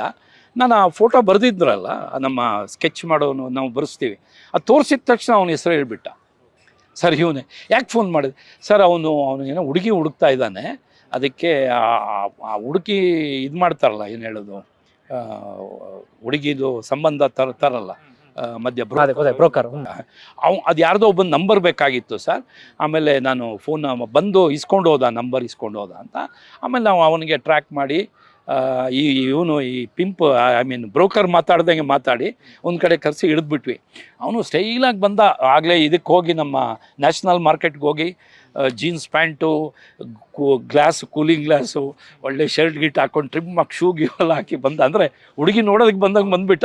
ಹಿಡ್ಕೊಂಡು ಎಲ್ಲ ಆದಮೇಲೆ ನೋಡಿ, ಎಲ್ಲ ಇನ್ವೆಸ್ಟಿಗೇಷನ್ ನನ್ನ ಕಮಿಷನರ್ ಹೇಳಿದ್ರು ಭಾಳ ಕ್ಲೀನಾಗಿ ಮಾಡಿದ್ವಿ. ಆಮೇಲೆ ಇನ್ನೊಂದು, ಈ ಕ್ರೈಮ್ ಇದೆಯಲ್ಲ ಹೇಗೆ ನಡೀತು ಹಾಗೇ ತರಬೇಕು ಇನ್ವೆಸ್ಟಿಗೇಷನ್. ನೀವು ಎಲ್ಲಾದರೂ ಏನಾದ್ರು ಇಂಪ್ಲಿಕೇಟ್ ಮಾಡೋಕ್ಕೆ ಹೋದರೆ ಕೇಸು ಹೋಗ್ಬಿಡುತ್ತೆ. ಅದು ಒಂದು. ಇದರಲ್ಲಿ ಎಲ್ಲ ಆಯಿತು. ಆಮೇಲೆ ಪಬ್ಲಿಕ್ ಪ್ರಾಸಿಕ್ಯೂಟರ್ ಜೊತೆ ನಾವು ಡಿಸ್ಕಸ್ ಮಾಡ್ತೀವಿ. ಯಾಕೆಂದರೆ ಈಸ್ ದ ರೈಟ್ ಮ್ಯಾನ್. ನಮ್ಮ ಇನ್ವೆಸ್ಟಿಗೇಷನ್ ಎಲ್ಲಿ ನಮ್ಮದು ತಪ್ಪಾಗಿದೆ ಅಥವಾ ಎಲ್ಲಿ ನಾವು ಅಂತ ಪಬ್ಲಿಕ್ ಪ್ರಾಸಿಕ್ಯೂಟರ್ ಇದರಲ್ಲಿ ಪ್ರಸನ್ನ ಕುಮಾರ್ ಈ place A very important role. ಈಗ ಇದರಲ್ಲಿ ಫೈನಲ್ ಚಾರ್ಜ್ ಶೀಟ್ ಸಬ್ಮಿಟ್ ಮಾಡುವಾಗ ನನ್ನ ಇದರಲ್ಲಿ ಅವ್ರು ಹೇಳಿದ್ರು, ಅಶೋಕ್ ಆ ಕೀ ತಂದ್ರಲ್ಲ ಅದನ್ನು ನೀವು ಮಹಜರ್ ಮಾಡಿ ಇವ್ನು ಕರ್ಕೊಂಡೋಗಿ, ಅದು ಇದು ಏನು 27 ಎವಿಡೆನ್ಸ್ ಆ್ಯಕ್ಟ್ ಅಂತ, ನಾನು ಕೃತ್ಯ ಮಾಡಿದ್ಮೇಲೆ ಕೀ ತೊಗೊಂಡೋಗಿ ಇಂಥ ಕಡೆ ಬಿಸಾಕಿದ್ದೀನಿ ಅಂತ ನಾವು ವಾಲಂಟ್ರಿ ಸ್ಟೇಟ್ ಮಾಡಿದ್ಮೇಲೆ ನನ್ನನ್ನು ಕರ್ಕೊಂಡು ಹೋದರೆ ಕೀ ಬಿಸಾಕಿದ ಸ್ಥಳ ತೋರಿಸ್ತೀನಿ ಅಂತ ಬರೀತಾನೆ.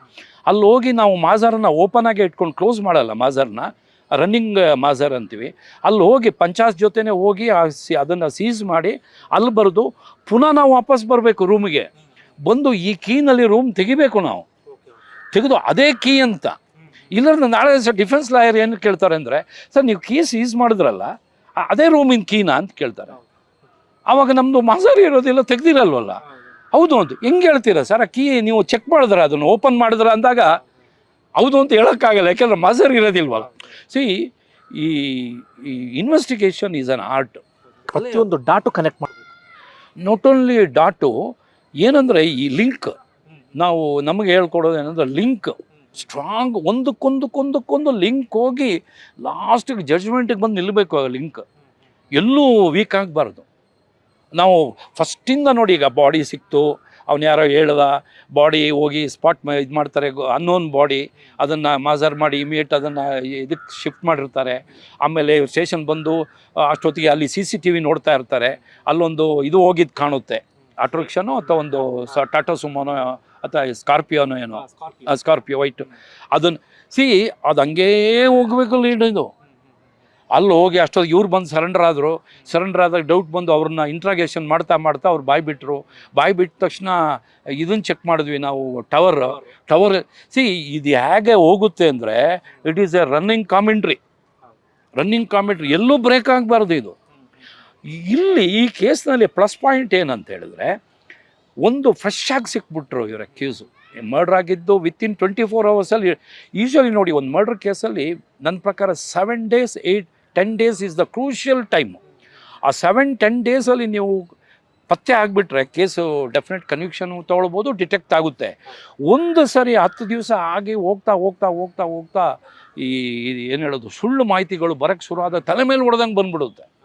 ಆವಾಗಲೇ ನಾವು ತಪ್ಪು ಅಭಿಪ್ರಾಯ ತಗೊಂಡು ನಿರಪರಾಧಿನ ಅಪರಾಧಿ ಮಾಡ್ತೀವಿ. Thank you so much sir. Thank you sir. Okay, ಇಲ್ಲಿವರೆಗೆ ನಮ್ಮ ಜೊತೆಗೆ ಟೈಗರ್ ಅಶೋಕ್ ಕುಮಾರ್ ಅವರಿದ್ದರು. ಟೈಗರ್ ಅಂತ ಕರೆಯುವ ಹಾಗೆ ಬೆಂಗಳೂರಿನಲ್ಲಿ ರೌಡಿಗಳ ಹುಟ್ಟಡಗಿಸಿದಂಥವರು. ಇವ್ರ ಮೂಲಕ ಹೇಳಿಸಿದ್ರೆ ನಮಗೆ ಇನ್ನೊಂದಷ್ಟು ಕ್ಲಾರಿಟಿ ಸಿಗುತ್ತೆ ಎನ್ನುವ ಕಾರಣಕ್ಕಾಗಿ ಅವ್ರ ಮೂಲಕ ಒಂದಷ್ಟು ವಿಚಾರವನ್ನು ಈ ಪ್ರಕರಣಕ್ಕೆ ಸಂಬಂಧಪಟ್ಟ ಹಾಗೆ ಕೆದಕುವಂಥ ಕೆಲಸವನ್ನು ಮಾಡಿದ್ದೇನೆ. ಧನ್ಯವಾದ. ಮುಂದಿನ ವಿಡಿಯೋದಲ್ಲಿ ಮತ್ತೊಮ್ಮೆ ಸಿಗ್ತೀನಿ. Thank you.